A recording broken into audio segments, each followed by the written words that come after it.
Hello வணக்கம் friends. இது உங்கள் உலக பெட்டகம் சேனல். நான் உங்கள் ராஜ். இன்றைய பதிவில் நம்ம பார்க்க இருக்கிறது என்ன அப்படின்னு பார்த்தீங்கன்னா பெயிண்ட் மிக்சிங் தான்.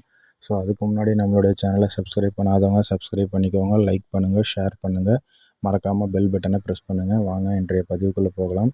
ஸோ இன்றைக்கி நம்ம பார்க்க இருக்கிற வீடியோ என்ன அப்படின்னு பார்த்தீங்கன்னா கலர் மிக்சிங் தான். ஸோ ஏஷியனில் ரொம்ப அட்ராக்டிவான கலராக இருக்கக்கூடிய டெக் க்ரீன் அப்படின்னு சொல்கிறோம். ஸோ இதனுடைய கலர் கோட் நம்பர் என்னென்னு பார்த்தீங்கன்னா 775.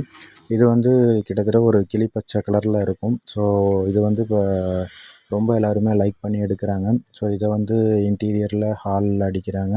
ப்ளஸ் பார்த்திங்கன்னா பால்கனியில் யூஸ் பண்ணலாம், அப்புறம் வாசல் வராண்டாவில் யூஸ் பண்ணலாம். சாமி ரூமுக்கு கூட இந்த கலர் வந்து சில பேர் லைக் பண்ணி அடிக்கிறாங்க.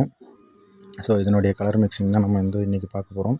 ஸோ இது வந்து நம்ம இன்றைக்கி வந்து டிராக்டர் பேஸில் நம்ம வந்து இந்த கலர் வந்து மிக்ஸ் பண்ணுறோம். ஸோ இது பார்த்திங்கன்னா 4 லிட்ரு கலர் மிக்சிங்கு. ஸோ இதை வந்து டிராக்டர் வந்து இன்டீரியரில் அடிக்கக்கூடியது. ஸோ இது வந்து டிராக்டர் பேஸு. ஸோ அந்த பேஸில் வந்து கலர் மிக்ஸ் ஆகுது. ஸோ என்ன கலர் அப்படின்னு நம்ம பார்க்குறோன்னா ஃபஸ்ட்டு வந்து க்ரீன் கலர் நம்ம வரணும். ஸோ அந்த க்ரீன் கலர் வர்றதுக்கு நமக்கு வந்து ஃபஸ்ட்டு எல்லோ கலர் ஸ்ட்ரெயினர் வந்து மிக்ஸ் ஆகுது. ஸோ வந்து மல்டி ஸ்ட்ரெயினர் வந்து நமக்கு வந்து மிக்ஸ் ஆகும். அதாவது ஒரு 4-5 ஸ்ட்ரெயினர் வந்து நமக்கு மிக்ஸ் ஆகி தான் நமக்கு வந்து அந்த க்ரீன் கலர் வந்து நமக்கு வரும். ஸோ எடுத்தோன்னே கலர் வந்து நமக்கு வந்து க்ரீனாக வந்து நம்மளால் கொடுக்க முடியாது. ஸோ அதை வந்து தெரிஞ்சுக்கணும் அப்படிங்கிறதுக்காக நம்ம வந்து கலர் எப்படி மிக்சிங் ஆகுது அப்படிங்கிறதுனால தான் நான் வந்து உங்களுக்கு இந்த வீடியோ போஸ்ட் பண்ணுறேன். ஸோ இது போல் பெயிண்டிங் ரிலேட்டட் வீடியோஸ் வந்து நீங்கள் நிறைய தெரிஞ்சுக்கணும், இதை பற்றி நீங்கள் நிறைய தெரிஞ்சுக்கணும் அப்படின்னாக்கா கமெண்ட் பாக்ஸில் கமெண்ட் பண்ணுங்கள். நம்மளுடைய சேனலில் பெயிண்டிங் ரிலேட்டட் வீடியோஸ் வந்து நான் நிறைய போஸ்ட் பண்ணியிருக்கேன். ஸோ பெயிண்ட் மிஷின் எப்படி இருக்கும், நம்ம வந்து எப்படி ஸ்ட்ரெயினர் வந்து ஃபில் பண்ணுறோம், கேட்ரேஜில் ஸ்ட்ரெயினர் எப்படி ஃபில் பண்ணுறோம், கலர் எப்படி மிக்சிங் பண்ணுறோம், இந்த ஆப் வந்து எப்படி யூஸ் பண்ணுறோம் அப்படிங்கிறத வந்து நீங்கள் தெரிஞ்சுக்கணும் அப்படிங்கிறதுக்காக தான் நான் வந்து ஒரு வீடியோவும் போஸ்ட் பண்ணிகிட்ருக்கேன். ஸோ ஃப்ரெண்ட்ஸ், இப்போ பார்த்தீங்க அப்படின்னாக்கா நம்ம வந்து எல்லோ கலர் ஸ்ட்ரெயினர் வந்து ஃபுல்லாக மிக்ஸ் பண்ணியாச்சு. அடுத்தது வந்து டார்க் க்ரீன் கலர் தான் மிக்ஸ் ஆக போகுது. ஸோ டார்க்கு க்ரீன் கலர் நமக்கு மிக்ஸ் ஆனதுக்கு அப்புறமேட்டு இதில் வந்து ஒயிட் கலர் ஸ்ட்ரெயினர் வந்து மிக்ஸ் ஆகும். ஸோ அந்த ஒயிட் கலர் ஸ்ட்ரெயினரும் மிக்ஸ் ஆனதுக்கு அப்புறமேட்டு நமக்கு வந்து ஆரஞ்சு கலர் ஸ்ட்ரெயினர் மிக்ஸ் ஆகும்.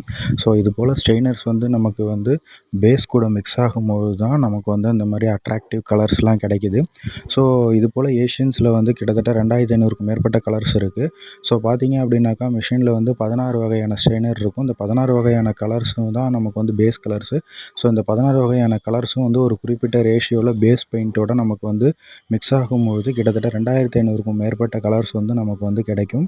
ஸோ அதுதான் நீங்கள் வந்து இப்போ வீடியோவில் பார்த்துட்ருக்கீங்க. ஸோ இப்போ வந்து இந்த 4 வகையான ஸ்ட்ரெயினர், அதாவது yellow colour, dark green colour, white colour and golden colour, கிட்டத்தட்ட ஒரு ஆரஞ்சு கலருக்கு மாறி இருக்கும். ஸோ இந்த 4 கலரும் நமக்கு வந்து ஒரு குறிப்பிட்ட ரேஷியோவில் மிக்ஸ் ஆகும்போது தான் நமக்கு வந்து இந்த 775 அப்படின்னு சொல்லக்கூடிய டெக் க்ரீன் கலர் வந்து நமக்கு கிடைக்கும். ஸோ இப்போ ஆல்மோஸ்ட் அது எல்லாமே வந்து நமக்கு வந்து ஃபினிஷிங் ஆகிடுச்சு. ஸோ நமக்கு இது ஃபினிஷிங் முடிஞ்சதுக்கப்புறமேட்டு இந்த கலரை வந்து மிக்ஸ் பண்ணதுக்கப்புறம் எப்படி கலர் அவுட்புட் வருது அப்படிங்கிறத நீங்கள் பார்க்கும்போது உங்களுக்கு வந்து ரொம்ப ஆச்சரியமாக இருக்கும். ஸோ இது போல் நல்ல நல்ல கலர்ஸ் வந்து எந்தெந்த கலர்ஸ் வந்து மோஸ்ட்லி கஸ்டமர்ஸ் யூஸ் பண்ணுறாங்களோ அந்த கலருடைய மிக்சிங் வந்து எப்படி போடுறாங்க அப்படிங்கிறத நான் உங்களுக்கு வந்து அடுத்த வீடியோவில் போடுறேன். ஸோ உங்களுக்கு ஏதாவது ஒரு கலர் பிடிச்சிருந்ததுன்னா அந்த கலரோட நம்பரை நீங்கள் கமெண்ட் பாக்ஸில் கமெண்ட் பண்ணுங்கள். அது எப்படி மிக்சிங் பண்ணுறாங்க அப்படிங்கிறத நான் உங்களுக்கு காட்டுறேன். ஸோ மீண்டும் ஒரு நல்ல பதிவில் உங்களை சந்திக்கும் வரை உங்களிடமிருந்து விடைபெறுவது உங்கள் ராஜ். இது உங்கள் உலக பெட்டகம் சேனல். மறக்காமல் நம்மளுடைய சேனலை சப்ஸ்கிரைப் பண்ணுங்கள், லைக் பண்ணுங்கள், உங்களுடைய ஃபேமிலி அண்ட் ஃப்ரெண்ட்ஸ் எல்லாருக்கும் நம்மளுடைய சேனலை ஷேர் பண்ணுங்கள். Thank you friends.